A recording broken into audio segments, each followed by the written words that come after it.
Clam digging in Marin. This study serves as a clam dig for the comparison of clam weights from various Marin beaches and bays, in order to conclude which area produces the heftiest clams.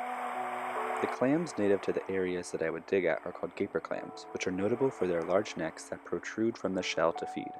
They prefer high salinity areas and can be reached via digging with a shovel and can be spotted when they squirt water out from the holes they burrow.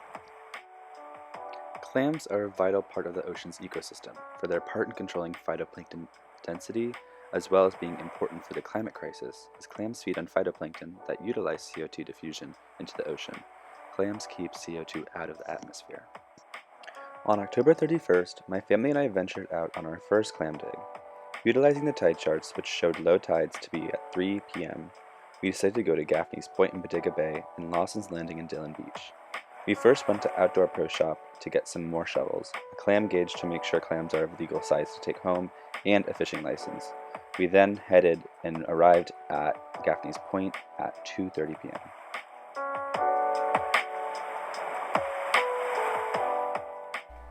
Now at the beach, my family and I started digging. We started off terribly, only finding one in the first hour. However, we got better and reached our goal after about 2 hours. This was the moment we finally found our first clam. As you can see, the neck protrudes from the shell, proving that it is a gaper clam. Then, I pull out the clam gauge. The clam gauge is there to make sure that the clams are of legal size to take home. If clams are too small and fit through the hole, then they are not able to be brought home. The first location had wins and tragedies, as our shovel broke. We then headed to Lawson's Landing and Dillon Beach to start the process all over again in search of 6 more clams. This time, it was my dad who found the first one, and just as the last time, we had to make sure that they fit through the gauge. While this one did, many of them were too small. The next step was to weigh the clams. I started with the clams collected from Tomales Bay because some of them were too small to take with me because they didn't fit through the clam gauge. Of the 6 clams collected, the average was 13.17 grams.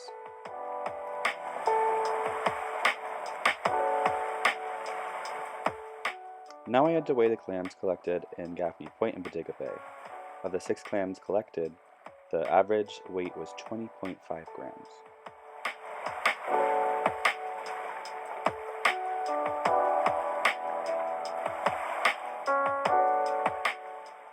The next weekend, on November 8th, we set off again.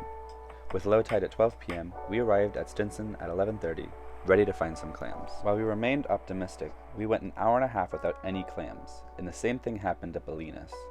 I 100% do not recommend these areas for clam digging. Fresh off of last week's failure, we decided to head to Marshall's Beach on November 14th.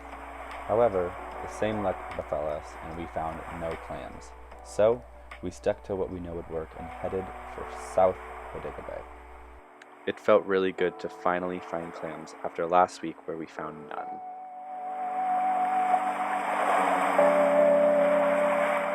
Now was time for the last weighing of the clams.